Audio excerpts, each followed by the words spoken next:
Sup? Un forastero! Welcome back to Full Fathom 5. Where do you feel hunger, thirst, lust? Obviously we feel hunger in our stomachs, thirst in our throats, and lust in our... Hey, what are you looking at? Right? Well, if you're talking about the instincts of hunger, thirst, and lust, then no. Remember back to the last time you felt one of these instinctual urges. It's almost as if a message popped into your head and quietly said, hey, I'm hungry, I'm thirsty.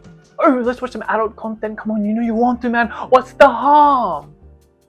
Freud tells us exactly why this is. An instinct is the mental representative of a continuously flowing source of stimulation in the body. So the urge is mental and the stimulus is physical. And here's where it gets interesting. It is not the physical stimulus that has power over us. It is the mental urge that does. It is the mental urge that we do battle with. Therefore, breaking an addiction is not a war of the body, it's a war of the mind. And whosoever masters his mind is free from addiction.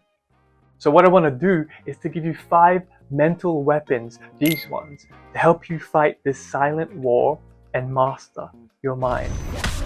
Now, arguments are good. Reasons to quit are even better. But poetry is mental napalm, just as addiction is a mental war. I love the smell of napalm in the morning. And a true poet is a pyromaniacal philosopher. Now, the poet we're talking about today, Wallace Stevens, was just that. He set fire to all the old ideas of reality because he was a man at war. Not with addiction, but with desire and false realities. But addiction is a false reality. Just as Plato's cave shows us the falseness of our physical senses, addiction shows us the falseness of our mental urges. And an addict whose drug of choice is internet could not find a better poet than Wallace Stevens, because just like them, Stevens lived in his mind, over-intellectualized the little things, and had a wonderful sense of humor. I cannot read him without smiling. Now these 5 poems, plus a bonus poem, are ordered on what I call the Lucifer scale. That is, how much lust am I feeling in the moment? 1 being, I'm feeling a little bit frisky, and 5 being, I can't hold back any longer, Captain. Now the reason I know that this method works is because I've been using it for about a month, and I found that it works on 1 condition. Start the poems, man. You don't have to start the poem. Just do If you don't, then sometimes an urge can override your will and make you think that you yourself actually want to go through with it. And then you won't start the poems, and then you'll go through with it. When an urge wins the battle of the will, then all you can hope for then is divine intervention. And that's why I think it's best to memorize the poems. And in memorizing the poems, you will understand the poems more. Reciting poetry in your mind gets you inside of the poem, lets the poem possess you, and lets you possess the poem at the same time. And it's like you activate a kind of soul transfer, mind meld. Hey, that's from Star Trek, a mind meld with the poem. That's literally what feels like is happening when you memorize the poem. Don't worry if you don't understand the poetry 100%. Just enjoy the word music, because inside the words themselves there is wisdom.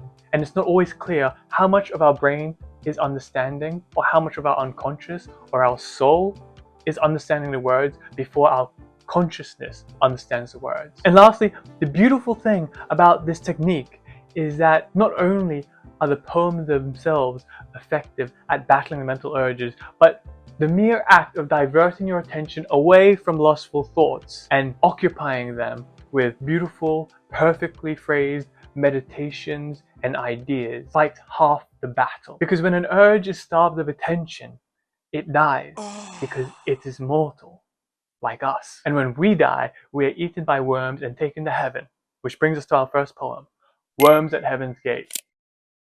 Now the book I'm reading out of is Wallace Stevens' The Palm at the End of the Mind, selected poems and a play by him. Okay, let's get into this. Simply put, Worms at Heaven's Gate is about the falsehood of the flesh. The speaker of the poem is a worm, and it's about a bunch of worms bringing out of the grave the Troubadour, which is Aladdin's love interest. Unlike in the Disney movie, she is replaced by Jasmine. She's the imposter. His original love interest is Bedroubadour, and that name means full moons of full moons. And she's named that because she is the peak of feminine beauty. And just before you start wondering what the hell is the use of this poem, let me tell you the use right up front. And this is the use I found for it. Is that, say you're scrolling an adult site and you're seeing all of these bodies, all of this flesh. This poem is the antithesis of this. It's saying basically that you're a fool. It's like, what are we attracted to in the end?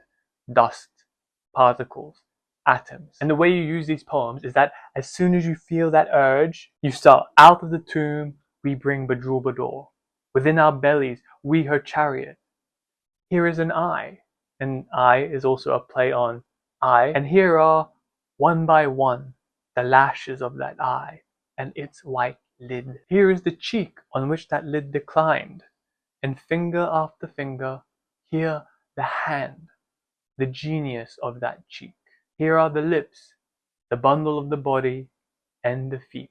Here is the cheek on which that lid declined. The decline has the double meaning. One, shutting, but two, of literally declining the solicitude of a man. Now, I love how much attention is given to the hand. Now, the genius plays also on genius loci, the presiding spirit of that cheek. It makes you imagine all the different ways that the hand might interact with the cheek. Now when it says here are the lips, a curious reader might say, which lips? But there's this word here that trips us up at first. Bundle. It makes us think, is there something special about that word? And there is. This word is tremendously elusive and hyper-reductive. Now there are two famous quotes that use the word bundle in defining man. The first is by Ralph Waldo Emerson, who Wallace Stevens was deeply read in. Man is a bundle of relations, a knot of roots whose flower and fruitage is the world. But the second one is by David Hume. Man is nothing but a bundle or collection of different perceptions. And so Stevens calling it the bundle of the body is almost as if to say, so much Emerson and Hume for your bundles of the body. This is what it ends up as. But more important than that meaning is the primary meaning of the bundle of the body is not erotic at all. It's like, here, the bundle of the body. This is what you were attracted to. You see how silly you are now, how driven by evolutionary urges. And then we get its last line. Out of the tomb we bring Bedroubadour. And you'll see there's a small difference here in that it doesn't have a comma, unlike the first line. And this is a hint to us by the author that it is not meant to be pronounced the same way as the first one. What it appears to be is to be very deep irony. In this line, there is a secret to the whole poem. Imagine if Aladdin made a wish to his genie after Bedroubadour had died and said, Genie, I want to see Bedroubadour one last time. And the genie said, yeah, fine, all right. Aladdin stands at the grave, and what he sees is a bunch of worms climb out of the earth and regurgitate the parts of Bedroubadour. And then at the end of this horrific regurgitation, the worm, the speaker of this poem, goes up to Aladdin and sees that he is in horror and says to him, what? Out of the tomb we bring Bedroubadour. We did just as you asked.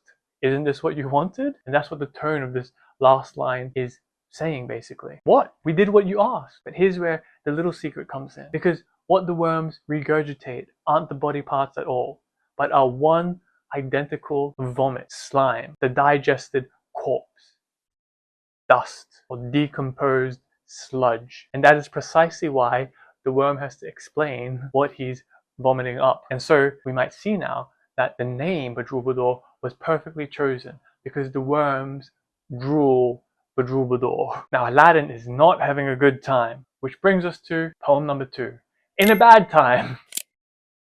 Now this poem was written by Wallace Stevens in a bad time. He had a disposition towards depression, and so this might be his foremost crystallization of his feeling of depression. And what is the poem about? It's basically an answer to, why am I sad? And he answers the question. And how to use this poem can be described best by its first sentence. How mad would he have to be to say, he beheld an order and thereafter he belonged to it? You're asking yourself that question now. Basically, are you mad? Imagine yourself looking at one of those adult sites front page with all of these thumbnails. That in itself is an order. So you're looking at it, and what you're doing is that you are beholding an order and you are belonging to it because you're buying into it. So when you get the urge, you can poetically admonish yourself by saying, how mad would he have to be to say, he beheld an order and thereafter he belonged to it? No, that's That's not me, man. I'm not going to belong to your order. I'm going to make my own. And so Stevens follows, and he follows somewhat ironically, plainly saying, he beheld the order of the northern sky, and thereafter belonged to it. And it should be mentioned, a year before this poem, he wrote one of his greatest long poems, The Auroras of Autumn. And the auroras are seen in the northern sky. So this is basically what he's referencing back to.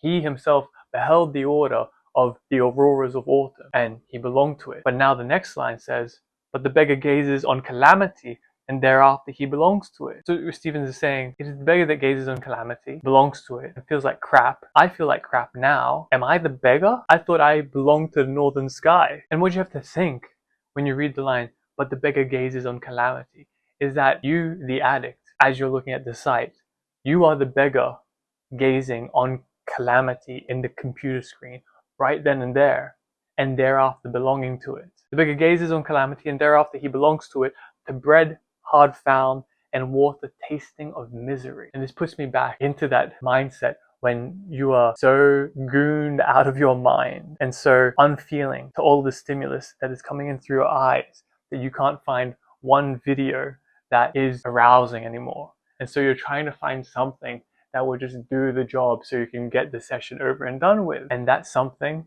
that you find, and that's the bread hard found. Next line. For him, cold's glacial beauty is his fate. And the beautiful thing is that this overlays perfectly with that feeling of looking at a sight and seeing that you do see beauty, but everything is cold. It is not human. It is not alive. It is pixels on a screen. This is that cold's glacial beauty. And then it gets even darker. Without understanding, he belongs to it. And the night and midnight and after, where it is. As a corn addict, you belong to the night. That is your hunting ground. That is your home. And now midnight is a symbol of sadness within your soul, the dark night of the soul. And the last clause is a bit hard. And he says, and after, where it is, wherever midnight or night is. And you can think of that as places to which night and midnight seems to stick, especially the person feeling bad. Now the next stanza, I'll read the whole stanza first. What has he? What he has, he has. But what? It is not a question of captious repartee. What has he that becomes his heart's strong core? Now there's a good deal of irony in that first line, and also reminds you of God's answer to Moses when Moses asked for God's name, and God says, I am what I am. And then when Stevens asks himself basically, but what? We might answer, he has his body, his self, his soul, and he also has the ability or belief of having itself, of possessing stuff. And the belief of possession, of property, leads to a belief of poverty as well, as we will see. Oh, and in relation to what he has, from another poem of Stevens called Poetry is the Destructive Force, he has this. That's what misery is. Nothing to have at heart. It is to have or nothing. And so having and nothing are equal causes of misery. And the Buddhists might agree with this. Desire is the cause of suffering. Now, heart's strong core is a blatant allusion to Hamlet. And I think these lines must have haunted Stevens, having read his poetry for quite some time. The lines that he is alluding to in Hamlet are these. Give me that man that is not passion's slave, and I will wear him in my heart's core, in my heart of hearts. Passion's slave, that description I think haunted Wallace Stevens. That is also what we as addicts are trying to get out of, not being passion's slave, but being he who can rise above it by being a master of our own mind. But above that, it's almost as if Stevens is saying he knows no man who is not passion's slave. Everyone is passion's slave. And so Stevens cannot wear anyone in his heart's core. But nevertheless, Stevens says his heart's strong core. So he is affirming the virtue, the gifts, and the beauty of nature himself. What has he that becomes his heart's strong core? He has his poverty and nothing more. His poverty becomes his heart's strong core, a forgetfulness of summer at the pole. Now that rhyme is pretty funny because it feels like the only positive thing in a very negative sentence. It makes it tragedy, tragicomical. And it's very pertinent to note that the word poverty comes from the word pauper, and its two pi roots mean together little to produce. And that's exactly how Stevens used the word poverty, little to produce in the imagination. He felt that it was an imaginative lack, and this will come back in the last two stanzas. And in the line, his poverty becomes his heart's strong core. The heart is tricked into believing that it is poor. And the next line reinforces this. A forgetfulness of summer at the pole. So the heart has merely gone to, say, the North Pole, and it's forgot about its summer, which is its strong core. The winter in the North Pole is the poverty. And in Wallace Stevenson's poetry, winter and poverty and melancholy are all interlinked, symbols of one another basically. And that beautiful line, a forgetfulness of summer at the pole, it reminds me first of a Franz Werfel quote that Viktor Frankl used a lot, and it is, "Thirst is the surest proof of the existence of water." And he said this in regards to the religious instinct, that this thirst for God was in itself a kind of proof of the existence of God. And of course, water is a symbol of spirit in much of literature. So it is as if the mere forgetfulness of summer, once you realize this and realize that you thirst for the summer, is proof that summer exists still inside of your own biology, inside of your own psyche. I always find it funny that the homonym of pole, the thing that you hold between your hands, man himself has a pole between his legs, which turns the line into a forgetfulness of summer when your mind is too phallic, because your mind is literally at the pole, not up but down. Sordid Melpomene, why strut bare boards without scenery or lights in the theatre's bricks, dressed high in heliotropes in constant hue, the muse of misery? Now Melpomene is the muse of tragedy, and her name literally means songstress. This stanza is basically reinforcing that sense of poverty. The bare boards, without scenery, without lights, in the theatre's bricks, and amid all this poverty, it is still dressed high, opulently, in heliotropes in constant hue. Now heliotrope is a flower, but the word literally means sun turning, because these flowers turn towards the sun as it passes throughout the day. But you wouldn't catch this if you hadn't read Wallace Stevenson's other long poem, in which he encourages the young poet to make new metaphors of the sun, to trope newly on the sun. And so that which tropes on the sun, tropes on helio, is the mind. And you might also say that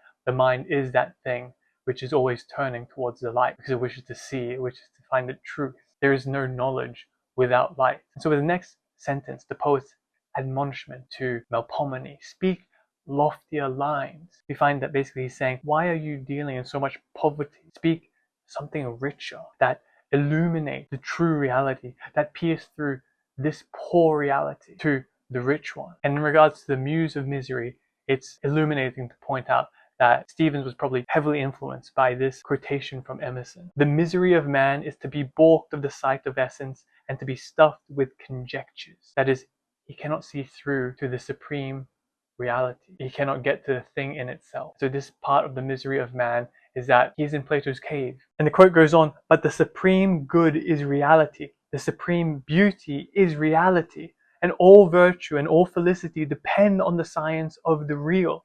For courage is nothing else than knowledge. The fairest fortune that can befall man is to be guided by his daimon to that which is truly his own. And the daimon, of course, is referring also to Socrates' daimon. Now when it says all virtue and all felicity depend on this science of the real, this goes back to the line concerning the beggar. What he has, but he does not have the science of the real. And because he does not have the science of the real, he has no knowledge and therefore no courage. And that is why his heart's strong core becomes poverty. And when he says, cry out, I am the purple muse. Purple to Stevens was the color of the imagination, and of course the color of royalty. And the imagination in Stevens is, you might say, the supreme ideal, just as it is in Blake. In Blake, you might equate the imagination with God, or the body of God. And it comes together beautifully that Wallace Stevens' daimon in this poem is Melpomene. And so by crying out, I am the purple muse, he is urging his daimon Melpomene to guide him to what is truly his own. And the last thing Stevens urges his daimon is to make sure the audience beholds you and not your gown. Now we have to remember that, as we discovered in the first line, to behold something is to belong to it. And so Stevens is almost saying, make yourself more visible to me, sing louder, because all I am beholding right now is your gown, which might be the material world. And it can also be Stevens himself as the beggar. All he is beholding is the gown, which is himself, the flesh. Another way to say this last line is, speak of the transcendent and not of the ordinary. And this brings us to our next poem, An Ordinary Evening in New Haven. Now this poem is about desire, and this poem is also the originating poem that gave me the idea to do this video, because, you know, on one of those dark nights of the soul, the words suddenly came back to me. The point of vision and desire are the same. And the point of that line was that what I was looking at on the computer, I realized it seems stupidly obvious, but I was desiring as well. And the things that I thought I desired, like books, my bookshelves, I didn't really desire because I was not looking at them. And then it hit me. What I thought I desired, I could not prove empirically that I desired them, because the point of vision and desire are the same. And if you're not looking at the thing that you think you're desiring, you don't desire it. So what is this poem about? Basically, it's an answer to why does desire hurt so?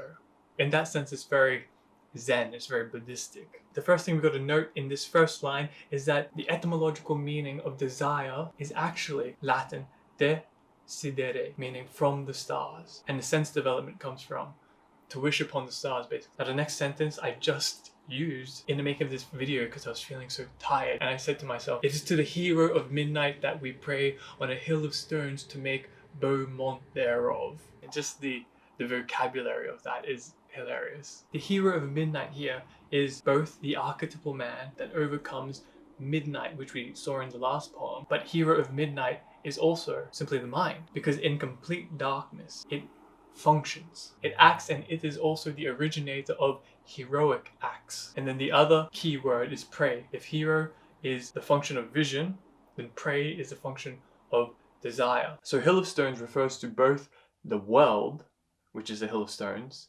and the body. Now the stones of the world are easy to enumerate, the common rocks, the precious stones, but the stones of the body are much more humorous. As for instance, we have the concretions in the body, like kidney stones and all of the other stones that accumulate, arthritic joints, stones of the bones. Then we have the stone of madness. The stone of madness, also called the stone of folly, was a hypothetical stone in a patient's head thought to be the cause of madness, idiocy, or dementia. Then we also have the stone of the heart, stone of the sinner, the hardened heart. Then stone as in family jewels in a man. And lastly, we have the precious stones of the eyes. And now the poet wants to make Beaumont of a hill of stones, and Beaumont literally means beautiful mountain. So we want to make our hill of stones into a beautiful mountain. That is the world, reality. We want to make it beautiful through the use of the imagination, the supreme fiction in Wallace Stevens's vocabulary.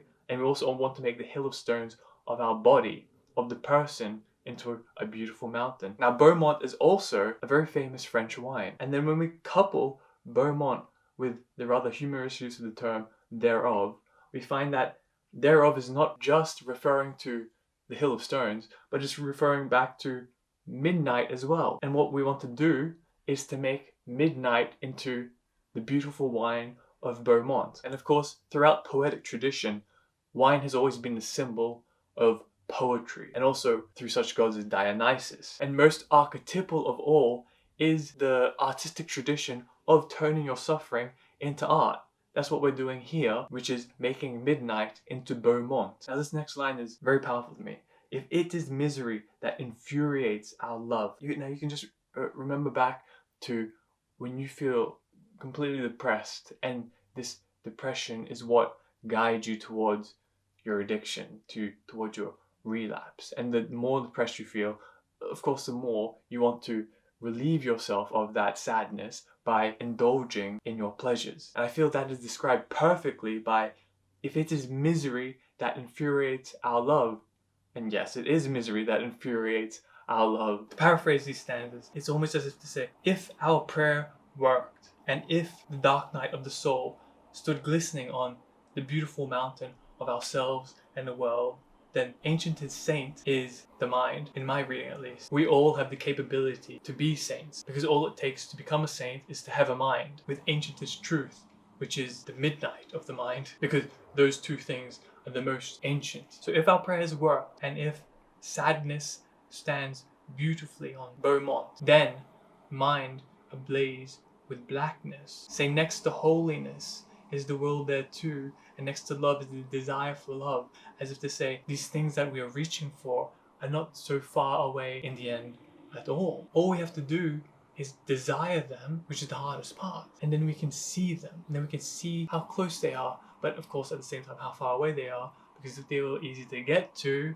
then everyone would be a saint. In the line, the desire for its celestial ease, for love's celestial ease in the heart. That celestial ease reminds me of, in the Bible, Philippians, the peace of God which passeth understanding. It seems to me love's celestial ease is the same thing as this, because as it is said, God is love, God is life. And we describe the celestial ease onwards, which nothing can frustrate, that most secure, unlike love in possession of that which was to be possessed and is.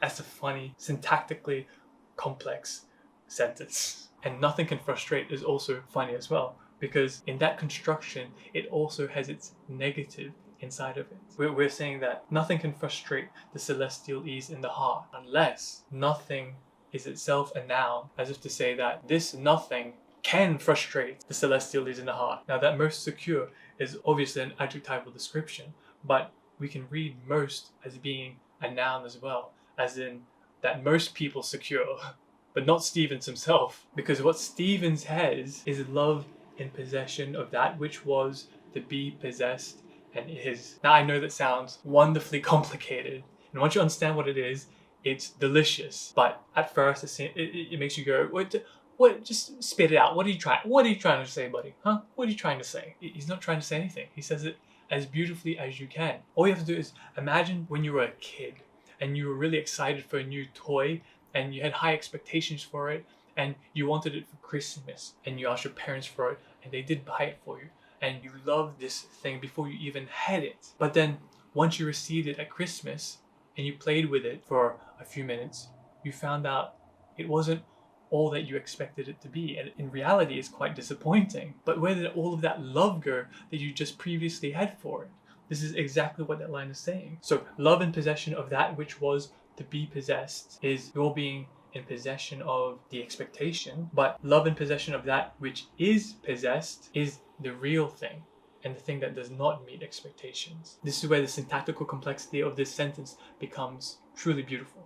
Because that which was to be possessed and that which is possessed, that's where the frustration between expectation and reality is. This leads to that which is to be possessed, the reality that you still do not possess what you wanted. And so love has not found its consummation yet. What Stevens was evidently referring to in his own life is his wife, that when he met her, he had the expectation, that which was to be possessed.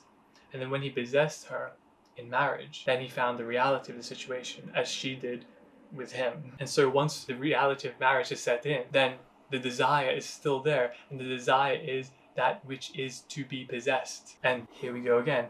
But this cannot possess. It is desire. It is desire set deep in the eye. But that is also eye as well. And it doesn't say set deep in the brain, but it's in the construction of the eye itself. It's part of nature. This desire behind all actual seeing. So before even the act of sight itself, desire is there. In the actual seeing, the pi root of actual is ag, which is drive. So you can read active for actual, because once you think about it, what is sustaining? Reality. Heraclitus thought it was an ever-living fire. And once you think about it, what is the battery of reality? Maybe it is, as Stevens hints at here, it is desire. Desire literally is set deep in the active scene. Scene comes from the ancient Greek skene, which means tent or stage, which comes from the pi root for shade or shadow. So literally to say scene is to say shade or shadow. This is how poets talk. They love etymologies, if they're a good poet, like Emily Dickinson. It is desire set deep in the eye, in the actual scene, in the street, in a room, on a carpet or a wall.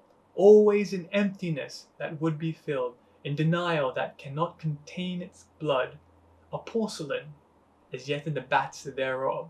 Empty previously meant to be at leisure. So a way of reading that is that emptiness equals leisure, which equals desire, which means get to work. As long as you are working and you are busy, you won't need to be filled. At least that's what the wisdom of the word says. It is desire set deep in denial that cannot contain its blood. And I've come to suspect that Stevens did read a lot of Freud, because I find elements of Freud throughout all of his work. And so by denial, there isn't just the misery of man we talked about before, of being balked from the sight of essence, but there is also the unconscious suppression. So even though the poet has this unconscious suppression of his desire, passion still spills out of it, and you cannot contain it even if you wanted to. And this leads to the wonderfully beautiful last line, a porcelain, as yet in the bats thereof. Now the weirdest word here is bats, and the primary meaning is the lumps of clay used to make porcelain or clayware. Now I heard that Frank Kermode, the literary critic, at first thought that bats were bats that fly through the night, and I think he was right as well, because at the start of this canto we come across the hero of midnight.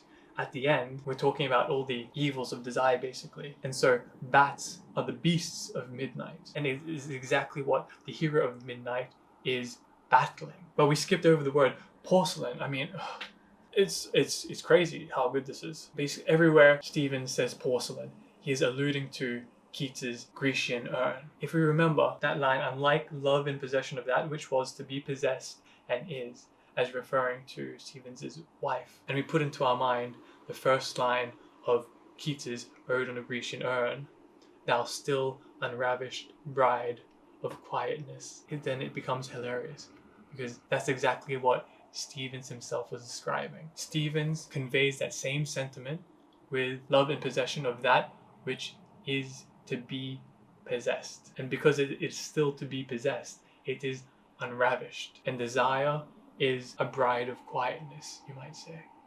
Oof.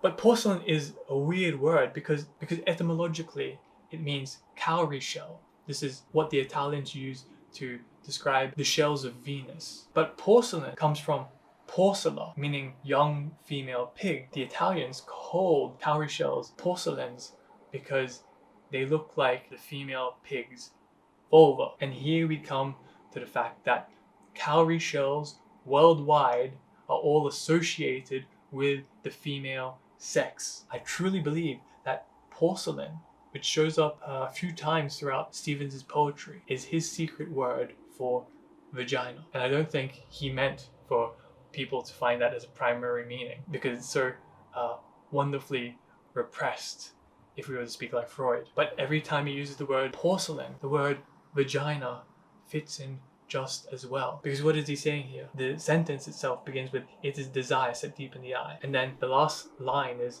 a porcelain, as yet in the bats thereof. So syntactically, what is being said is, it is desire, and then it is a porcelain. Desire is a porcelain. Desire is a vagina. This becomes wonderfully Jungian at the same time, as if in our collective subconscious, in our collective unconscious, the symbol for desire was just one big female vulva. Now we have to talk about the relation of porcelain and bats. The straightforward meaning of porcelain has bats as the lumps of clay that are to be made into the porcelain. But then if the bats are the beasts of midnight, that means the porcelain is still in the thought, still in the mind of the maker. But if the porcelain is the female sex, then the bats become all of those evil things that, say, come out from the mouth of a female. Because as we all know who have been in a relationship with a woman, they are masters of saying the most meanest things sweetly. Males cannot match them in this art form unless he be a homosexual. Because as the cultural critic Camille Paglia once pointed out, homosexual men are maybe the best conversationalists in the world. And I can totally believe that just by looking at Oscar Wilde. Now, one of the most effective ways to use this poem, as I said before, was as two central reminders. The first being the point of vision and desire are the same. The second is, but this cannot possess. It is desire set deep in the eye. And to remind yourself that all of this is a porcelain. Desire cannot possess. That's the second reminder. Whenever you're feeling the urge, you can remind yourself, desire cannot possess. It will still be there after. You will still be discontent. But the longer you linger in that discontent, the better the natural pleasures of earth will be to you. And one way you can remind yourself of the natural pleasures of the world is to repeat the first line of this next poem called Le Monocle de mon Oncle to yourself, which is, if sex were all, then every trembling hand could make us squeak like dolls the wished for words. Sex is not all. Now we are on 4 on the Lucifer scale, and this poem is about lust. It's about sex not being all, and even though it's not all, it does spoil much of it. That is, lust spoils much of it. The meaning of this title is the monocle of my uncle, but Stevens isn't tricking anyone here. His uncle is himself, and the monocle is his erotic outlook on life, because he's 39 when he writes this poem, going on 40. And a good use case for this poem is those times when you're about to go searching for the devil on your computer. That is adult content. And you kind of unconsciously believe that, no, sex is all that can give me pleasure right now. This is the only thing I feel pleasure from. Just let me look at it so I can feel a little bit of happiness in this miserable world. This is where the poem comes in. Look, it says, if sex were all, then every trembling hand could make us squeak like dolls the wished for words. But note the unconscionable treachery of fate. This is the poem's answer. And that big word, unconscionable, it seems to me a cheeky negation of Freud saying that, look, these treacheries of fate do not come from ourselves. It is not imputable to the unconscious. That's what he's saying with unconscionable. But note the unconscionable treachery of fate that makes us weep, laugh, grunt, and groan, and shout doleful heroics, pinching gestures forth from madness or delight without regard to that first foremost law. That first foremost law. It seems redundant to say first and foremost, but the law we're talking about here is, going back to Freud as well, the sexual instinct. And this makes sense when you see that to Freud it is the first law, but to every man it is the foremost law, because foremost on his body is the pole, as we said in the last poem. But going back to weep, laugh, grunt, and groan, this is sadness, happiness, frustration, maybe embarrassment. These are big things that make up our life that are also adjacent to sex. Sex is not all, but we also have these things that make us weep, laugh, grunt, and groan. And while we do all this, we lose attention. We are without regard to that first foremost law. Only when we come back to leisure, to emptiness, always in emptiness that would be filled, then do we remind ourselves of that first foremost law. But when we are aware of that first foremost law, we inevitably cry out, anguishing hour! Last night we sat beside a pool of pink, clipped with lilies scudding the bright chromes, keen to the point of starlight, while a frog boomed from his very belly odious chords. Now here we have a scene where evidently he must be sitting beside a pool with his lover or with his wife, and he's having a beautiful time. But then the frog, principle of lust, the first foremost law, it's always in the background, booming from his very belly, disharmony, discordancy. Pink is also another word for the flower carnation. A carnation is, as the word suggests, of the flesh, as in reincarnation. And pink is also a vulgar term for the female sex again. So there's 3 readings of pink that we can choose from, really. And also, pool of pink can refer to just the human body, because we are a pool of pink skin. And the following lines back that up. And the last interesting thing to note here is that chords is a pun, chords, to be wrapped up and trapped in one's own odious chords, the chords of the body, because cord ultimately comes from a pi root meaning intestine, the guts, basically, from which the chords of instruments were made, catgut and so forth. So basically, a way to paraphrase these last 5 lines is anguishing hour. Everything was fine until lust arrived, or everything was beautiful until lust arrived and spoiled it. So how do we escape from the falseness of the frog? Well, perhaps the truth depends on a walk around the lake, which is a line from our next poem, Notes Toward a Supreme Fiction. Now, because this is a 5 on the Lucifer scale, we're going to use this poem a little bit differently. And it's basically about 3 ways of getting to the truth. It's about the difficulty of knowing the truth even. And when you're steeped in lust, the urge fills your mind, what you have least of is truth. And the reason I put this at 5 on the Lucifer scale is because I've found that it helped me get the hell out of Dodge. Because when the urge is too strong, just go for a walk. This poem helps you do that. And I've always loved this line, Perhaps the truth depends on a walk around the lake. I love it, but I've only found that it can be useful in this situation recently. But the first sentence of this poem needs a little explanation. It feels good as it is without the giant, a thinker of the first idea. The primary meanings here of giant and first ideas. Here these are his philosophical ideas. The first idea is the world without any imagination, without any system imposed on it. It is the thing in itself to make it simple. And the giant is the thinker of the first idea, like an Immanuel Kant. But whenever Stevens uses the word giant, he's also referring to himself because he himself was a giant man. And what else is giant on man? His first foremost law. That is the second giant. For most men, it's the first giant. And as we were talking about Freud before, with that first foremost law, what is the first idea? The sexual instinct. So when I go for a walk, man, sometimes I just breathe in the air, I go, oh, it feels good as it is without the giant. I think of the first idea. And it's as if I left my lustful self behind. It's just as Hippocrates said, the father of medicine. If you're feeling bad, go for a walk. If you're still feeling bad, go for another walk. He literally said that. And it's good to keep in mind that the literal meaning of perhaps is through chance or by chance. Perhaps the truth depends on a walk around the lake. A composing at the body tires. There it is again, the giant vanishing. A stop to see Hepatica. A stop to watch a definition growing certain and await within that certainty. A rest in the swags of pine trees bordering the lake. These lines give me such peace and relaxation. But this, a composing as the body tires. It is as if the more we forget about our body while walking, the more the head composes things and gives us ideas. I've always thought that walking auto-sorted the mind. And I'm sure you've also had this strange experience of stopping somewhere to, say, watch a skyline.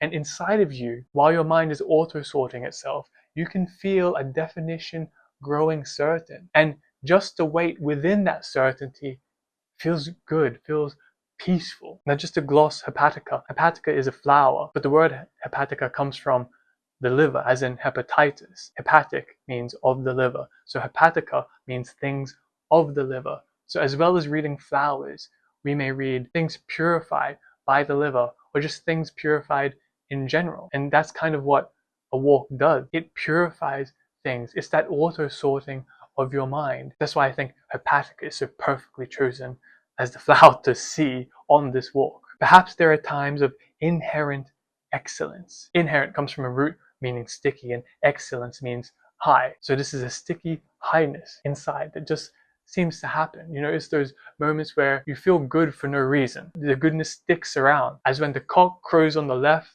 and all is well. Now, of course, cock, it's nice to remember that left comes from a root meaning weak. So that's to say the cock is on the weak side and all is on the right side and is well. And that's the incalculable balances at which a kind of Swiss perfection comes. And a familiar music of the machine sets up its schwärmerei. Now machine has as one of its meanings the male member. Keep that in mind. And schwärmerei is a fanatical enthusiasm, is excessive sentiment. It's a German word that comes from the swarming of bees. And it's just like in life, when you have this excessive enthusiasm that you don't know where it came from, but you're just riding on it, cruising through life. But as the next line suggests, it's not made by us. It just happens by chance. Not balances that we achieve, but balances that happen, as in perhaps. As a man and woman meet and love forthwith. So we've had perhaps the truth depends on a walk around the lake, and then perhaps there are times of inherent excellence. Now we have perhaps there are moments of awakening, extreme, fortuitous, personal, in which we more than awaken. I want to go back to awakening because it's interesting to note that the pi root for awakening is weg, to be strong / lively. And in Old English, awake was not so much used for awaking from sleep as it was to spring into being and to originate, but to have an awakening that's extreme, you know, on the very far edges of your knowledge, fortuitous, coming out of nowhere, that by chanceness of it, and personal, pertaining to your very self. That is the best kind of awakening you can have. It seems to clear reality of all its muck and make everything shine new again. And in these awakenings, it's as if we more than awaken, sit on the edge of sleep, as on an elevation, and behold the academies like structures in a mist. I mean, the first time I read that, I was taken straight into the sublime and out the other end. In that last stanza, we have passed from this reality into maybe the Platonic realm, into maybe the spirit world. We are seeing not with the eyes of the body anymore, but with the eyes of consciousness, or with the eyes of the soul. Because if you've ever taken drugs before, this feeling of sitting on the edge of sleep as on an elevation, as if the solid world, solid reality has vanished and you were just floating in the air, as if you had taken, I don't know, DMT or something. But this high came solely from the mind's own contemplation with itself, something that would be more attributed to esoteric rabbis of the Merkaba tradition, or the Kabbalah, or Gnostics, or what have you. In Stephen, it's like we have a secular Gnostic. And with the context of being in this kind of Platonic world, when I see Stevens use the word the academies, like structures in a mist, I can't help but think of the Platonic forms, the ideal form of beauty, of justice, courage, of wisdom. I can't help but thinking that this is what the academies are. And that image I absolutely love, and will end it there. Now, it's interesting to note that a lot of Christians online have found that the most successful way to combat lust is simply to flee it. And another religious argument for this, that will soon turn biological, is that the devil is thousands, if not millions of years older than you, and he has made a science of tempting man. He has been persuading man for the whole history of humankind into doing bad things. And you think yourself, you're going to out-argue the devil? Well, just as that is the case there, we may say the same with lust. Lust is a biological process that has been around since the beginning of life itself. And as early humans, if lust was not attendant with the urge to procreate, and if we were able to out-argue ourselves from lust at that early period, then we would have gone extinct. Therefore, one of the most effective ways to argue against lust is simply to flee the argument. And once the urge finds that it has no interlocutor, finds that it has no conscious agent to be aware of it, it is like a tree that falls in the forest without anyone to hear it. Doesn't make a sound. In this case, no.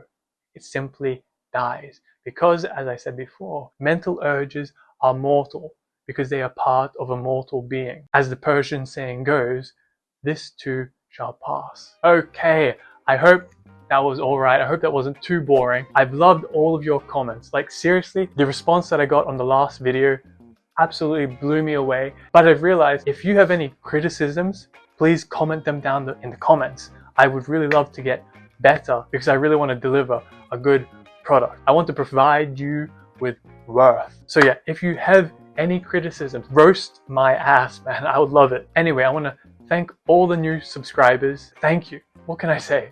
It's been great. Well, if you got this far in the video, thanks for sticking around.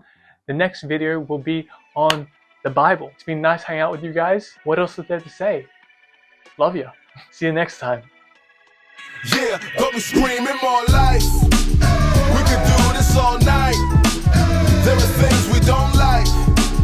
Could be worse, we alright. Got me screaming more life. A good day to live. Pain came and went. Life's full of ups and downs. That's the way it is. Rent's paid, let's play. I ain't no Chamberlain, but call me Sensei. How you label it?